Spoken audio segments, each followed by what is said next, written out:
Good afternoon, everybody, and welcome to IVMF's VetNet webinars.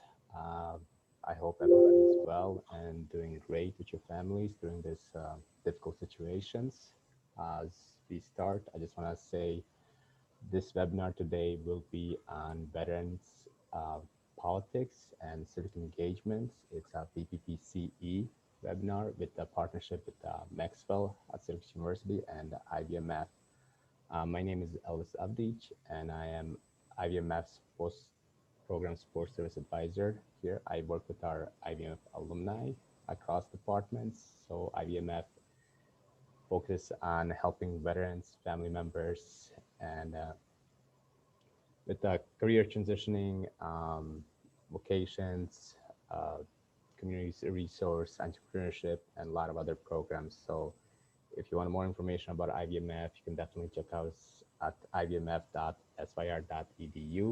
And just to go over some ground rules before I pass it over to Nick and Steve, this webinar is recorded and will be sent out to all registered participants. Please, along with the short survey, 1 to 2 minutes, please let us know how we did, what else you would like to see, and we'll include all the information, including the VPPC application form and contact information from our panelists. That being said, if you have any questions during the webinar, please type in a chat box or raise your hand and we'll get to you and you can unmute yourself and ask the questions. All that being said, I'll pass it over to Nick and Steve to pick up the webinar. Steve. Hey, thanks, Elvis. Good afternoon, everybody. Thanks for joining us today. My name is Nick Armstrong. I'm the head of research and analytics at the Institute for Veterans and Military Families up at Syracuse University. I'm also an adjunct with the Maxwell School at Syracuse University as well. Just really thrilled about your ability to join us today to hear an information session about our Veterans Program for Politics and Civic Engagement. We just concluded our second year with this new program. And of course, it's delivered at no cost to participants through some the generosity of JP Morgan Chase and several generous individual donors. You're going to hear from my counterpart, Steve Lux, who's the head of executive education at the Maxwell School. He's the one who he and his team, do the heavy lifting as far as program delivery alongside us at the IVMF, which you'll hear a little bit more about. But most importantly, you're going to get to hear from 3 of our most recent alumni from our program that just wrapped up. Danny Campbell, Tara Gaston, and Sarah Clee Hood. We actually have Army, Air Force, and Navy represented. And so we're really looking to give them the floor to talk a little bit more about what they took away from the program this year. So with that, I don't know, Steve, if you want to say a few words about your background, come into this, and then we'll go through the agenda. Yeah, just very quickly, I'm in love with this program. I have 60 new friends, veterans that are on an incredible journey. I would say committing to serve again, and I think they don't take it lightly. So I'm just honored that you're here, that you're interested in the program, and I'll have a little bit more to say about the Maxwell School and the program in just a minute. Great. Thanks, Steve. So just to walk you through our quick agenda, I'm going to give you a little bit more background on the IVMF, specifically in just about veterans here at Syracuse University and how that all came to be. Steve's going to talk a little bit about the Maxwell and the SU background with respect to exec ed, and then talk specifics about the program itself. And then we're going to hand it off to our alums to talk through their experience over the last session, and then open up to Q&A for all of you. So a little background about myself. I'm an Army veteran. I served for 7 years on active duty, transitioned to the Maxwell School in 2007. I actually thought I'd be here for 1 year for grad school. Had no idea about the historical connection that Syracuse University had to the military community, really dating back to World War I. We actually, little known fact, we have the longest continuously running Army ROTC program in the United States. And that tradition carries forward today with a number of different pockets of excellence with different programs, from the National Security Studies program that Steve runs at the Maxwell School to the Defense Comptroller program, which is a DoD contract that's been in place for 60 years, where financial managers for the U.S. Army and the United States Air Force come here for dual master's degrees. A number of combat camera, signature programs that are connected to our Newhouse School of Communications. And then, of course, the Institute for Veterans and Military Families, which is actually coming up on its 10th anniversary this year. A little bit about us: we're not your typical academic institute. We were actually founded around a collection of workforce and education training programs for transitioning service members. We first started out with a boot camp for veterans focused on entrepreneurship and business ownership around 2006. In that one program led to another program, and in connections to the Small Business Administration to run the Boots to Business training curriculum. And so we actually founded the Institute around these collection of workforce and career preparation training programs, and then over time built out an applied research and data analytics capability, which my team operates. And then most recently, stood up this program for politics and civic engagement with the Maxwell School. It was really our founders' founding vision around the Institute to really marshal all that is good and best in class from a top research institution of higher education, and use the assets and human capital that are on a college campus like Syracuse University to design and deliver innovative programs. And I think that's what we've come across here with this program, and just the incredible interest that folks have come to this as we've stood this program up over the last couple of years. And with that, I'm going to hand it over to Steve to talk a little bit more about the program and the Maxwell side of VPP. Great. So I'm gonna try to spend less than 4 minutes so I can get out of the way and get you in front of the alums. 3 quick points about the Maxwell School. I dropped in the website into the chat. It's the oldest, I'm going to argue, the best school of public affairs in the United States. We can have a debate about that, but that's my position.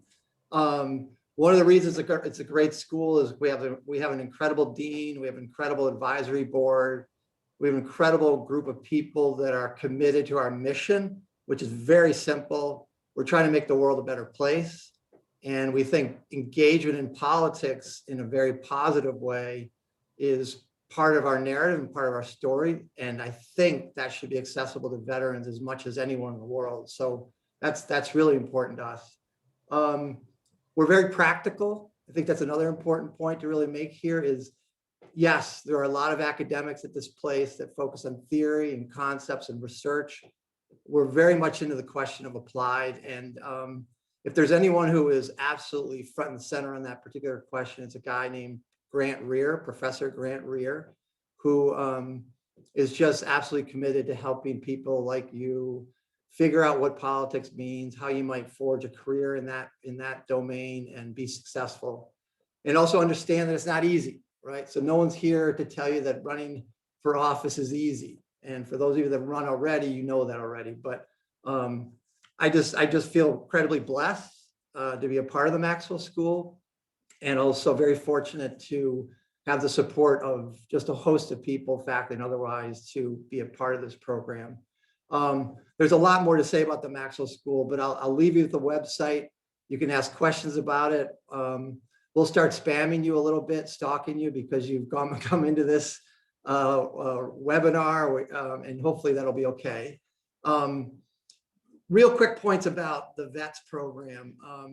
When I think about the VETS program in politics and civic engagement, I just focus on the word transition. And I think transition is, front and center to what the founder of IVMF kind of put in place. It said, basically, this might sound mean or pejorative, but what do you all want to do when you grow up after you leave the service? And of course, you're all grown adults, but I'm being silly, but you do have an opportunity to serve again, serve in a different way, contribute in a way. And if anything we've learned over the past 5-10 years of what's going on in American politics is I don't think we quite have it right. If I'm sympathetic to history, I might say, well, we used to have a lot of veterans in political office, and over time that's decreased. There's a lot of different reasons why it's decreased, but essentially, one of the aspirations we have is to increase the number of veterans who not only seek public office, but hold positions in public office. And our assumption is, given who you are, your attention to mission, your attention to the most honorable thing one can do, but serve your country, that you can serve in a different way and in a productive way. So that transition story for us is super important, and we would love to be a part of your transition to the extent we can. Our objectives in this program are pretty simple. The first one is help you make a decision about whether or not politics is right for you.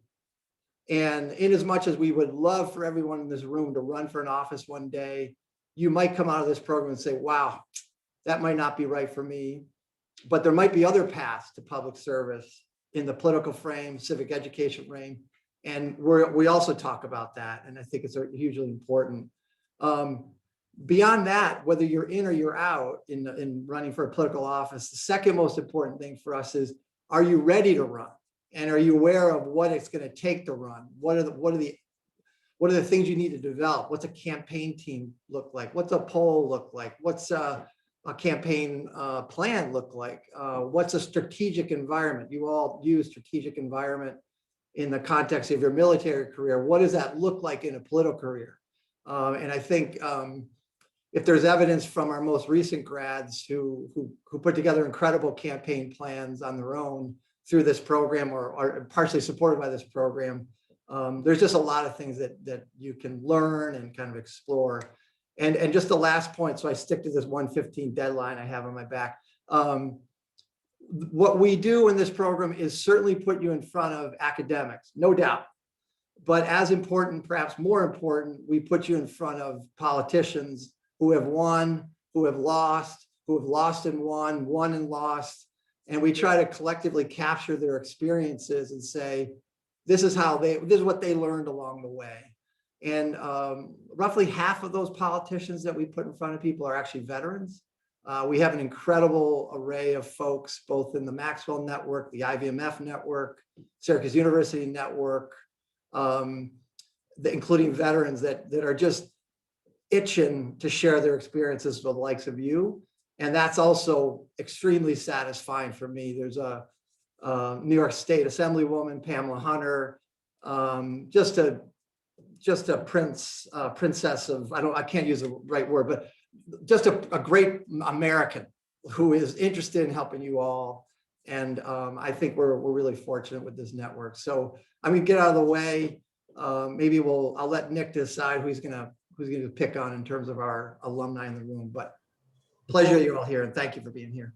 Before we do we want to drop the link to where folks can find out about application? Absolutely.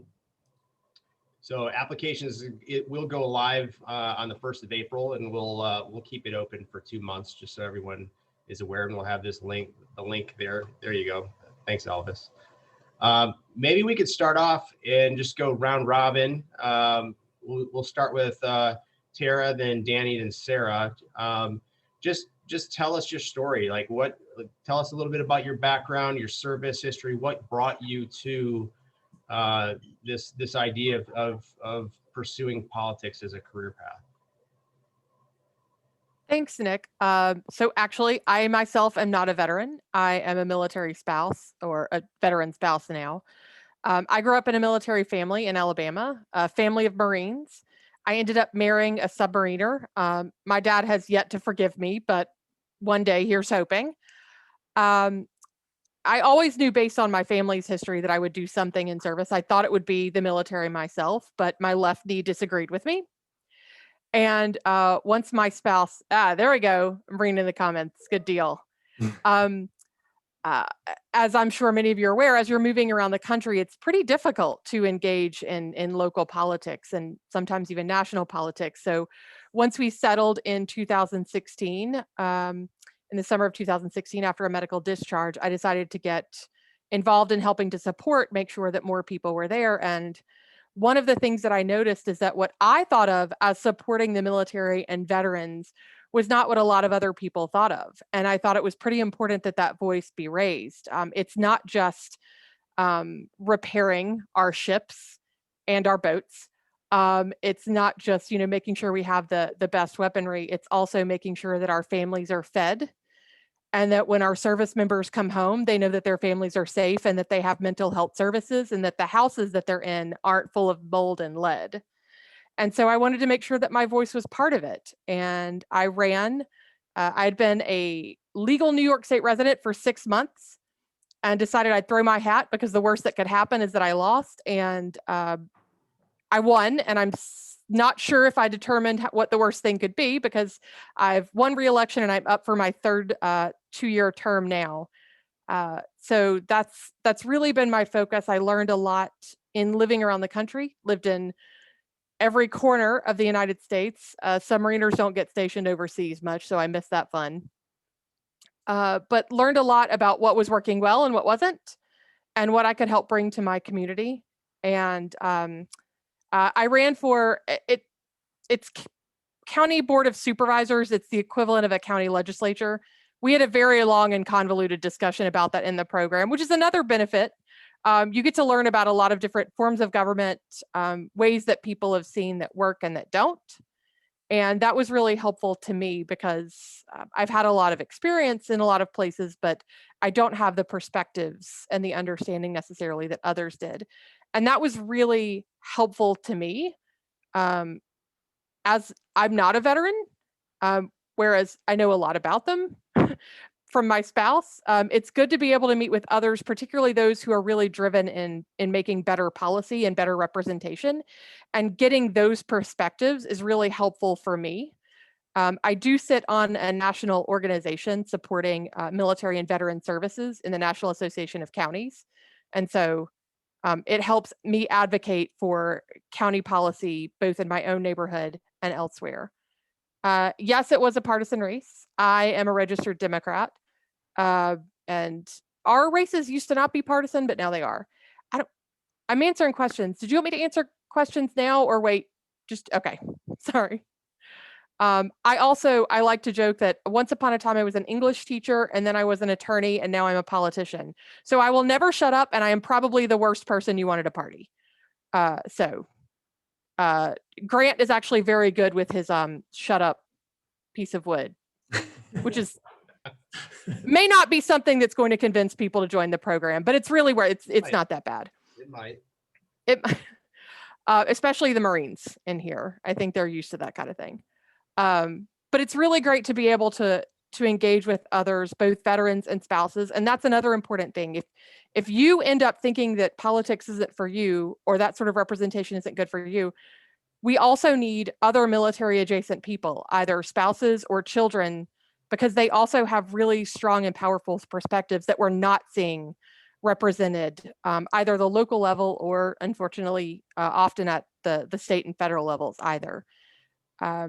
Even though I'd already run a couple of successful races, I learned a lot about communication.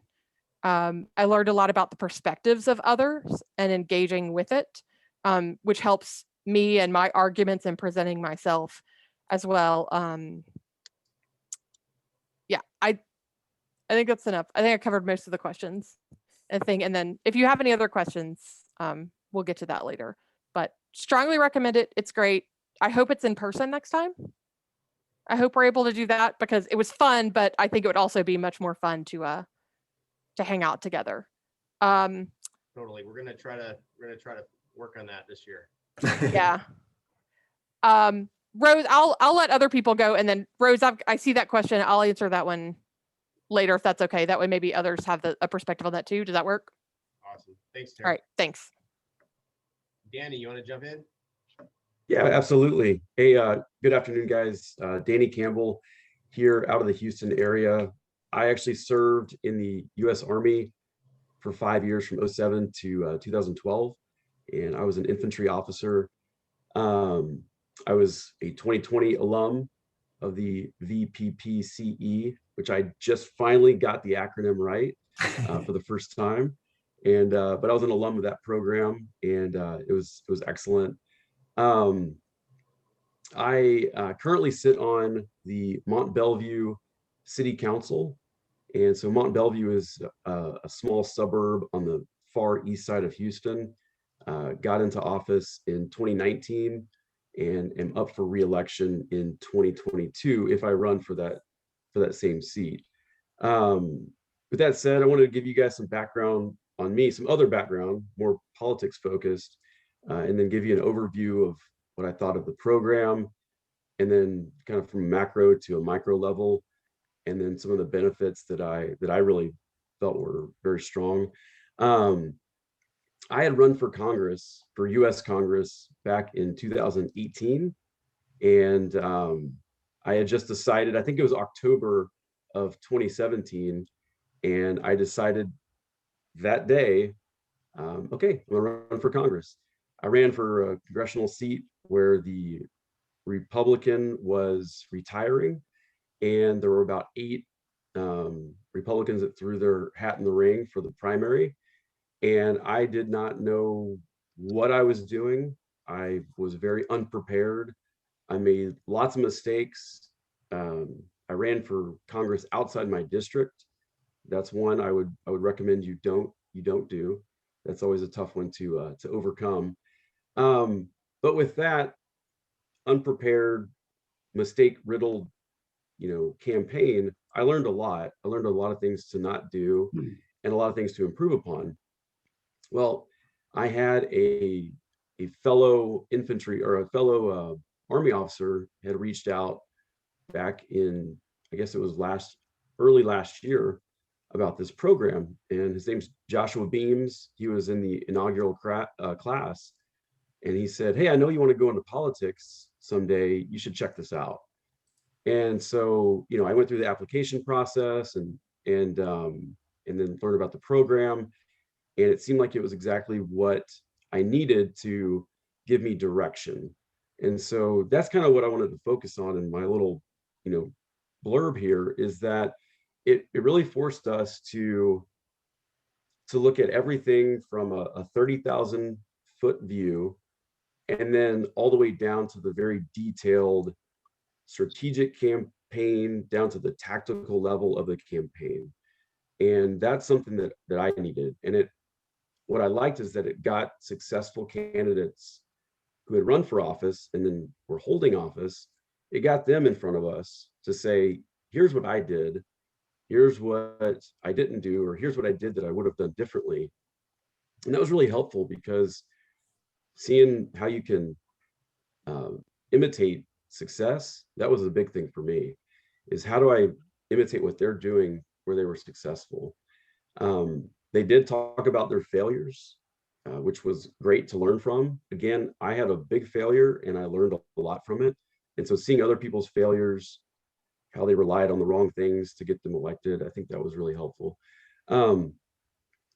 Ultimately, this program forces you to do, well, I shouldn't say force, you have to do a capstone project at the very end of the program. And it's easy if you're a procrastinator. This is one where you don't want to procrastinate, because there's a lot of information that you've got to obtain. But what this did is I took about 5 or 6 weeks to compile this, and I created a very strong, what I'll call a very strong strategic plan for my campaign. Well, this capstone event forced me to do that, because I'd never done that previously. And I think it's actually like a 12-page strategy that I've got now, which is a good bare bones, where I've got to fill in the gaps now, but it forced me to do that. And it forced me to give direction to the next campaign that I'm going to go into. Excuse me one second. So it made me look into creating my team. It forced me to go into how much money each day we would need to fundraise in order to be successful. So it got down to the very nitty-gritty, detailed information that I never even thought about before. And so, like I said, I went from being kind of aimless, just kind of shooting from the hip, to now I have direction, now I have a plan, now I have a path. And that was really huge for me. And then the last component that I thought was something that I didn't anticipate, because we all came from different areas, is the networking component to this. So I have a part of our cohort, or actually the winner of the capstone project. She's out of the Austin area. So go Texas. But she got me in contact with the Texas Land Management within Texas, who does a podcast, and they do podcasts with veterans who are in either public service or they've had success outside the military. So they wanted to focus on the successes rather than all the negative things you hear about veterans. So I got to do a podcast that was then, I mean, it's on YouTube, it's on Facebook. And that was something that I never would have been able to do had I not had networking within this program. And it's, you know, there's various people who have different strengths. I think Tara actually gave me some pointers when I did my presentation to make it more specific on what my tagline would be, because the tagline is huge. And so you get good information, not just from the presenters and the candidates, but you get it also from your cohort as well. So really overall, great program. It was a huge help, really set me in the right direction. And I can't thank the team enough that put it together and that allowed me to be a part of it. And I hope that you guys can be a part of it too. Thanks, Danny. That was great. Sarah. All right. Again, I'm super excited to be here. I think along with the other cohort members. My name's Sarah Clay Hood. I'm a former Air Force officer at 13 Mike Airfield Operations. Did that for 6 years, lived in every corner of the country as well, and decided to return to upstate New York, where I was born and raised just outside of Syracuse. Looking through the attendees that are on here, I have to say I am pleasantly surprised to see an increase in female interest. So that's always something that I'm looking for, and it looks like there's a pretty high number comparatively. So that's really great to see. One of the things that I took away, so I am local to the Syracuse area. I got my MBA from Syracuse University. I jokingly called myself the local yokel. When you look at the folks that will eventually be admitted to the third cohort, the resumes and the experiences are bar none. This is the creme de la creme of post-military service, military adjacent folks. I fully believe that I was the least qualified, and I think I got in on my local foot. These, the folks that were on here were on presidential campaigns, they were on congressional campaigns, they're holding mayoral offices. So you definitely know when you're coming into this program, you are being accepted with some of the greatest folks that are eligible to serve, again, in public service across the nation. So it was a huge takeaway for me. There was so much to learn, not necessarily just politically, but just watching the way that folks interacted across the screen. The way that they were able to answer some of the questions where they weren't definitively giving you an answer, but just enough to get you moving to the next step. So as you look around today, there's going to be folks in that cohort that are just going to blow your mind with the stuff that they've already done, and yet they're choosing to come back to public service. So I think that's pretty awesome. Let's see, about me. So we moved back. I have aspirations to seek higher office. However, I'm fortunate in our area that from the county and the state level, my districts are held by my current party. And it's a huge faux pas to go against them. So I'm currently running for our town board. I looked around and saw that the majority of the stakeholders on our town board were over the age of 60, and none of them had young families in school, which is where I am, and the majority of the influx of demographics of people coming into my town are. They're looking for a good school district with an environmentally friendly aspect to the town. So I'm currently that. I am a one-woman show. So when we speak of the different campaign positions that you have, I am running it all. And I oftentimes get ahead of myself. Thankfully, though, I have enough people in my support circle that will tell me when I spell a word wrong. Ballot and ballet are very close, and ballot isn't always picked up by spell check. So that was a fun little in your face moment. But again, town board is the lowest level of localized government that you can be in.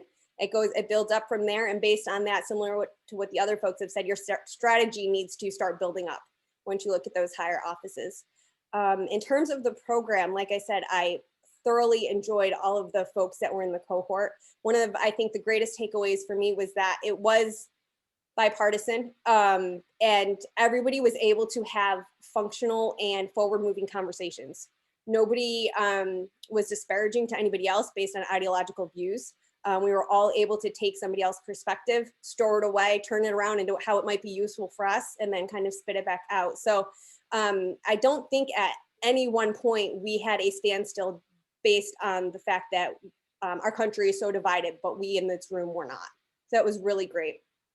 And I have to say the facilitators and the practitioners that were on the program, I've done a few of the programs. There are some out there that are aimed at vets, and Syracuse's program is by far the most comprehensive. The sessions that we did are deep dives into the various topics of politics, and not only running politics, but some of the history that builds up to how we got to where we are, strategy, the dark arts. Just very fortunate to have the academics and then the practitioners in the field that are willing to give their time to you. Let's see, and I think if I can leave you with any parting thoughts, anybody that is considering running, depending on where your district is, I would highly suggest you get in touch with your local party committee for either your town or your village, the lowest that you can go. Despite the fact that it is all adults and we're supposed to be professionals, their feelings do get hurt if you decide that you want to announce a candidacy and they aren't aware of it. So that's probably my first starting point, is find your party's committee and get in touch with them. You don't necessarily have to take their advice or align to them, but they just want to know that you're out there. So part of politics, but that's all. Thanks, guys. Thanks, Sarah. That was great. Maybe we'll just kick it around a couple more questions. I'll just throw it out to the panel. Anyone who wants to jump in. What was something that surprised you about your experience, this past year? Any of you guys can jump in. I'm unmuted, and I'm just going to take advantage of one of the things that I took advantage of is everybody that was in the cohort was open and friendly and wanting to see others succeed. I think it's because we're nationally oriented, so you're not stepping on everybody's region. So nobody is feeling that competitive force of, ooh, this person might be my competition. And in that sense, I reached out to Tara, who then gave me some of her digital looks that I could use for my campaign. So I think it's the sharing of resources that I got out of it. She had already been through it. She knew what worked, and she sent over her QR code that I could use. Well, not her QR code specifically, but the Palm card that she had. And it was just something that I didn't have to think of creatively because she had already established it. I mean, if you want to send out my donation QR code, you're welcome to do so. Yeah, I would say a lot of that, when you talk about local politics or when you're getting involved, a lot of it is yelling and not as much cooperation these days. And I would say everybody was clearly in it for the mission and not for themselves. And the mission was to get more of our perspectives, more of the military, the veteran, the military adjacent perspectives in office. And, I would say there were definitely moments where probably you could see on my face and others could see, we're like, you know what? I'm just going to stop this discussion in my head because this is going to end up with things escalating. But we all had that respect and were able to engage in that and provide helpful information to me and what I could share to others without it escalating. And man, we need more of that. That's great. Hey, Nick, I was going to touch on Faye's comment in the comment section, if that was okay. Yeah, go for it. Yeah. So when I ran for city council in my local municipality, excuse me, there was nothing wrong with the representation that was in place. I took the prerogative that there's a lot of things happening in our small city right now. There's a lot of growth that's projected to happen in the next decade. And I want to be a part of the decision-making that decides what direction our community is going, regardless of what's gotten us to that point up to then. So I wanted to be a part of that decision-making. That was really what I told myself. And so I think that may fit with what you're talking about, Faye. And kind of connected to that and Rose's question earlier about being involved in the party. if you're happy with the representation or you want volunteer for a campaign or put yourself in that position, you learn a lot. I actually pretty early on volunteered for a congressional campaign, and not only was it great to learn a lot of things about it, but also they shared information with me that was helpful, like these colors trigger this, or this is a helpful way to do this, or this is how you want to connect with this media. Twitter, nobody in my area uses Twitter except the media. So I don't expect to connect to constituents. So I tailor my messages on Twitter to connect with media and get that information. And those are all things that I learned from volunteering with others. So even if you're happy with that representation, or if you're not sure, that's a really good way to integrate yourself and learn a lot of lessons pretty cheaply. I'd like to say, I can't find it now. Was it Faye maybe that had commented that she's happy with her representation right now and just looking to see where she fits in? So similar to Tara, get in on those campaigns, start volunteering, but also let people know that you are interested. I was asked to run for the town board because I let people know that this is my position. I'm a veteran. I'm looking to return back to public service and I would like to serve at some capacity. And somebody had asked me because they knew of that and I was volunteering.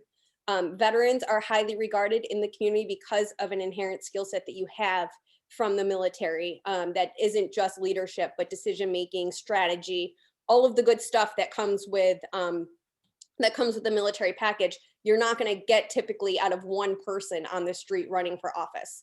So if you, as long as you, you know, and I don't want to say go out, make friends, but at the same time, hold yourself to a higher standard while you're volunteering so that people take you and think of you on the back end when they know of a position that is available. Because people will start asking once they know that you're qualified, dedicated, and you're ready to run. Thanks, Sarah. So there, feel free to keep popping those questions in, or if anyone wants to jump in, by all means. I do see one question up here from Jasmine. Any advice for increasing one's competitive advantage since everyone who applies seems to be extremely high performing already? I think it's a great question. And maybe I'll tag team this with Steve for a minute, because I think we are learning from all of you and all the participants who've gone through this program so far, and actually are drawing a lot of parallels of lessons learned on the IVMF side from some of our entrepreneurship training that's been in place now for more than a decade. And that's just understanding that everyone's at a different place in their personal journey into their career paths, to include politics. And so one of the things we're actively focusing on is like, how can we tailor this programming to meet folks where they're at? And, you know, certainly there are folks who have already, you know, run for local races and are, or won or lost and are looking to run again or run for a higher office. And then there are those who are literally in transition, still in uniform, reaching out to us about how do I learn more? Like, what are the first steps that I need to do to get prepared for this? And, you know, to Steve's point at the top around just having that understanding, so that honest, candid understanding of what it means to enter into politics, whether as an elected official or even just how to get started in a more typical campaign type of role as a stepping stone. And so what we did this past year was to segment out the cohorts to expand that offering. You know, I don't know if Steve, you want to say a little bit more about that. Yeah, maybe two things. The first thing is maybe right on point with what you said, Nick, but so we have kind of two versions of this program. One version is for people that are perhaps closer to running than not, or have already run and want to run again. And then there's another version of the program that's more people that are at what we call in the ideation phase, like they're kind of thinking about it, but they're not exactly sure if this is where, you know, where they want to end up. So I think that's right on point with what Nick said about trying to meet you where you happen to be at a particular moment. One of the lessons learned, at least from my point of view, from the past, you know, 2 to 3 years, and maybe even go back further because we've been thinking about this for maybe 5 or 6, is, you know, folks like Pam Hunter and others, veterans, Mayor Fulop in New Jersey City, who has been a speaker for our program one way or another. They talk about their engagement with civic organizations, nonprofits. Maybe they're veteran related, or maybe they're not veteran related. But you know, at the end of the day, that's a pretty interesting way to see whether or not you're ready for engaging with others in somewhat political fashion. Almost any movement you make in the public sphere has a political element to it. And it also serves this really interesting purpose, which is to say, how do I get my name out there? And do people who interact with me then pull me into politics? There are so many people that tell that story that says, I started working in nonprofits and then people saw certain qualities in myself, not me, but others that, you know, said, well, you should really run. You know, you've got what it takes to run, because it's often hard to know whether you do or do not have that. So I guess that would be just another part of the discussion that we throw into play as far as this program goes. Thanks, Steve. Can I respond to some? There are a couple of questions about party and whether you're in an area. You need to have a message. Don't worry about the party. What is your goal? What do you want to do? Why do you want to run for this position? The rest of it is just how to tailor messaging. I will out myself as an extremely strong leftist. Like that's where I am. And I was able to win in a predominantly Republican county because I didn't talk to them about party politics. I talked to them about what mattered. What mattered is the sewer, which doesn't care what letter is next to my name. What mattered is public health and increasing those services. You know, the letters there, and especially in partisan races, it might serve as slightly more of a barrier in some areas than others.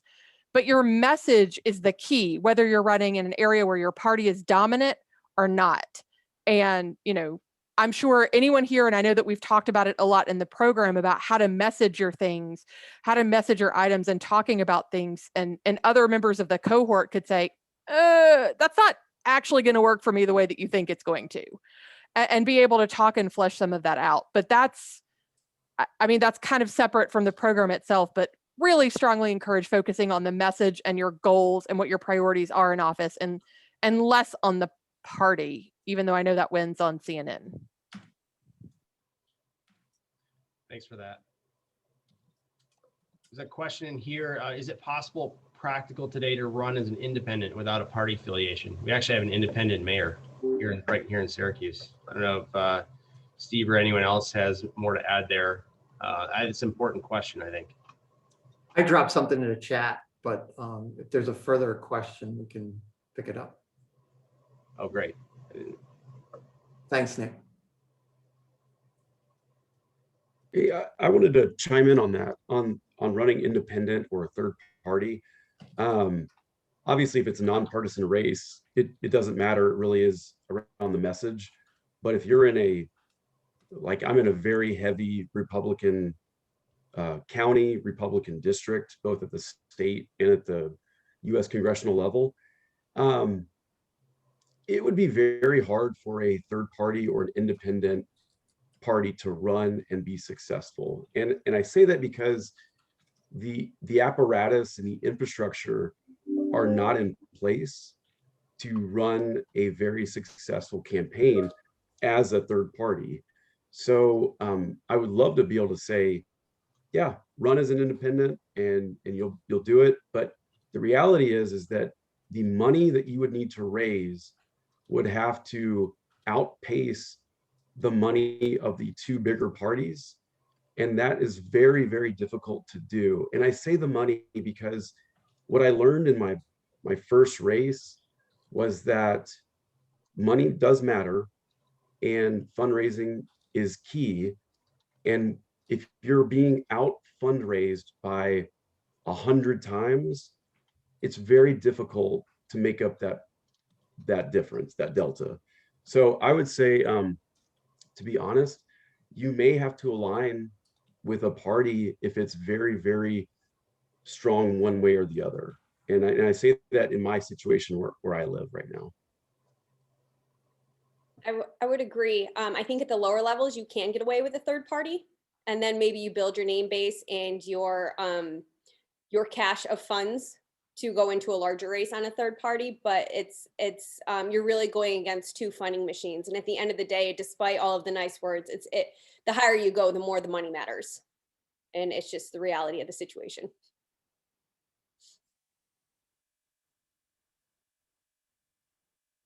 The question here and a couple questions we've gotten in the past around age, favorability, those types of things. I'll bounce it back and forth between Steve. I've never heard of any such rule of thumb. I think some of the issues that the panel here is raised more around like messaging and getting in and how you're getting engaged. I'll come back. I don't know if Steve, you have anything more to add there. No, I just, come one, come all, right? I mean, it's, I feel fortunate our university policy would never allow us to, discriminate by age one way or another. So, we're absolutely committed to diversity. We don't always reach the targets that we want to get to, and we're just trying to get better and better and better. So, however we can be more open and welcoming to any type of diversity, age, race, gender, sexual orientation, whatever it might be, diversity is the name, is in part a big metric of our success. And it's one of the reasons why we want to have open forums like this, spread the word, and be as welcoming to all as we can be. We know that we don't always appear that way, and we got to get better at that too, right? So just appreciate that question. There's one that I'm particularly a fan of right here. I think it was Chirag, if I'm pronouncing that correctly. How can someone with a purely technical background fit into politics? This one I think speaks to a lot of military folks because you do get so technical in your everyday. As a former 13 Mike, I was an air traffic controller as well as I ran the airport, and I did airspace. So I needed to be able to talk on the needle head daily and get down to that minutia detail. And when I came out, what you need to do is you really put this specific job that you do aside and look at your skill set of what you're doing, back it up. So what could I do designing airspace? I brought together coalitions of highly diverse agencies towards a common goal to expedite and mitigate risk. So you're strategically oriented. Nobody needs to know that it was around airspace, but the fact that I could bridge gaps of diverse populations, bring them together towards a common goal, that's something that our political system is missing right now. And it's a skill set that you're likely doing on the daily basis. So in terms of your technicality, by no means is that a shortfall. You just need to be able to back it up a little bit and look at it from that 30,000 foot view of what you're actually doing once you take out that technical component of your job. It's exactly like a transitioning resume, Rose, or a military spouse employment resume. The number of times I've helped people do a resume like, oh, I don't have anything. I'm like, are you kidding me? You parented 4 kids while your spouse was deployed and dark for 9 months. The skills you have that we can include on there are incredible. The only thing I would say for purely technical, a lot of politics is messaging and how you share the message. And depending on your mindset, you may have to switch that off just a little bit, just so that you could, because if you start getting into the numbers, I do this a lot. If you start getting into the numbers, people start blanking out or their eyes start rolling back in their head. But I think good politicians and good leaders come with all sorts of backgrounds. So it's not a matter of, what your background is. It's how you use it and apply it. Also, if you want to be a chief of staff or a body person instead of the actual elected, those are worth their weight in gold. Great advice. Hey, Nick, I wanted to go back to Rose's question much earlier about running for office in an area that's not favorable to your party. So I would say that I'll give you my take on it based on my location where I am now. The Republican Party is probably 55 to 60% of the vote year in and year out. And so it's very difficult for a Democrat to get elected in our area. And you may not change minds because of how tribalist the two parties are currently. But what I would say is that maybe should be a focus more on the vote, get out the vote of your party to go to the polls, as opposed to trying to sway the minds of those who are Republican, they're dead set one way, they're not switching. Then the only thing you can do is to get the vote out for your party. So that would be your focus, is some kind of GOTV push. Excellent. Let's see what else.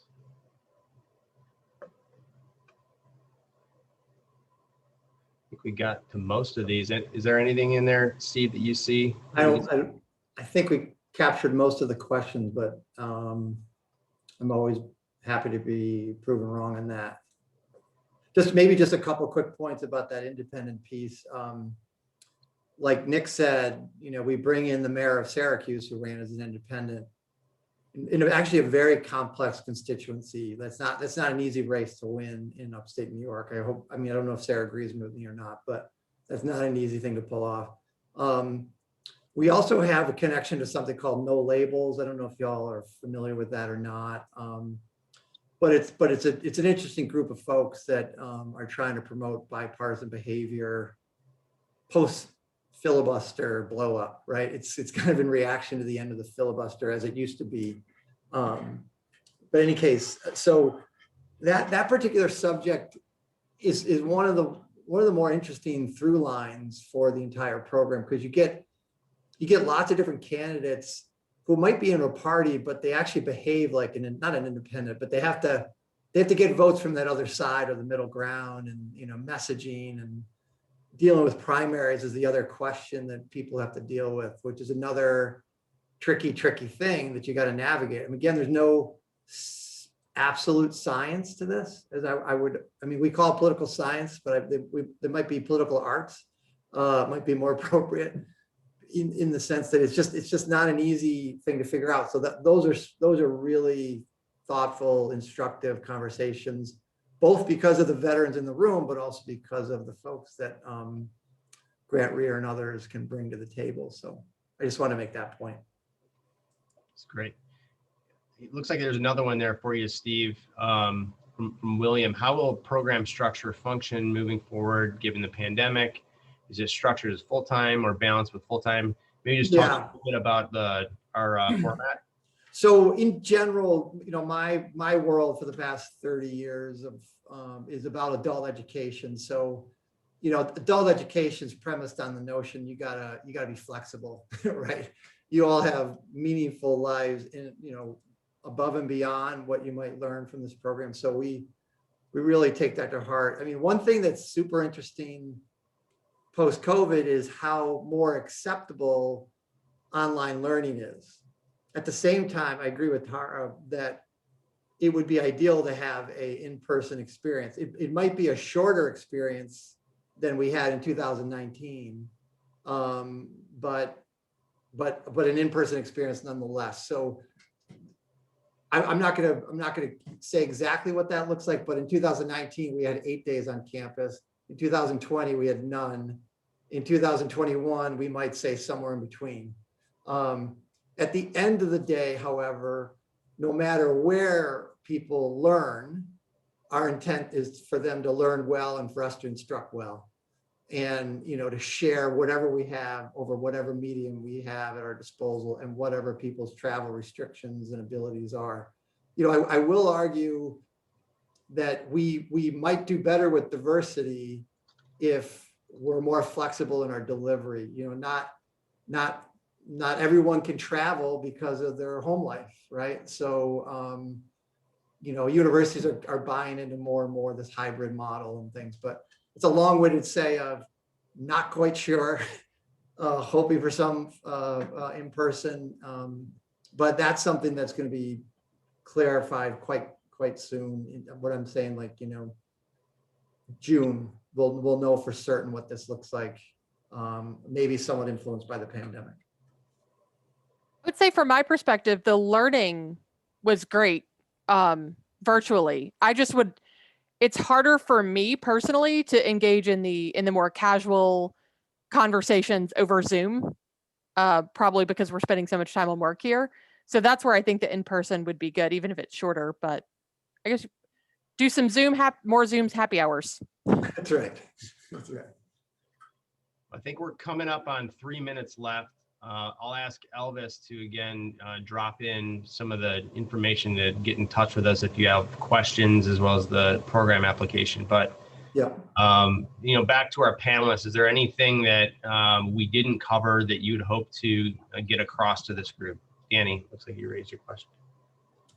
Yeah, just one thing. And the most important thing to me, and this was found out when I lost the first race, was that I did a terrible job at duplicating myself on the campaign trail. I tried to do everything internally, and I tried to do everything myself, as opposed to getting others involved and getting their buy-in to help me with the campaign. And so that really has been the strategic plan that I developed because of this program. Is I think I now have like 30 teams of people that I'm trying to duplicate as myself to get the message out of what I'm about. And that was huge to me because it took a lot of the weight off of me and it spread it across, and it really did help me quite a bit. Thanks, Danny. One of my key takeaways was this program is a great sounding board if you want professional feedback about either your messaging, your campaign, anything surrounding your campaign, and you don't have to pay for their advice. You will get you'll get the rawest feedback from professionals that may charge beaucoup bucks on the outside, but they're coming in to facilitate a lesson, and they will give you they'll give you the honest feedback that you need and put you on a straight course for success for free. It's pretty great. Thanks, Sarah. Yeah, I think it's agreed with all that was said. I think the key thing is decide what you want to do, decide what you're passionate about, and be true to yourself. I think everybody in the program, whether if it came brass tacks, we would disagree on a policy, we were able to engage and learn together. And I think a lot of that is because I could see the authenticity and the passion in the way that everybody else engaged and what they were really driven for. And I know if that can convince somebody across the aisle from you, it's going to be able to work on your constituents as well, especially when you get the support of your fellow veterans and mill adjacent folks and the advice that you'll get through this. So strong recommendation. Awesome. Well, we're at time, and I just want to thank our panelists and alums who joined us today. Great perspectives. I mean, I know we could probably stay on here for another hour. And certainly I'm willing to hang out for a few more minutes if there are any last minute questions. But again, I want to thank everyone today.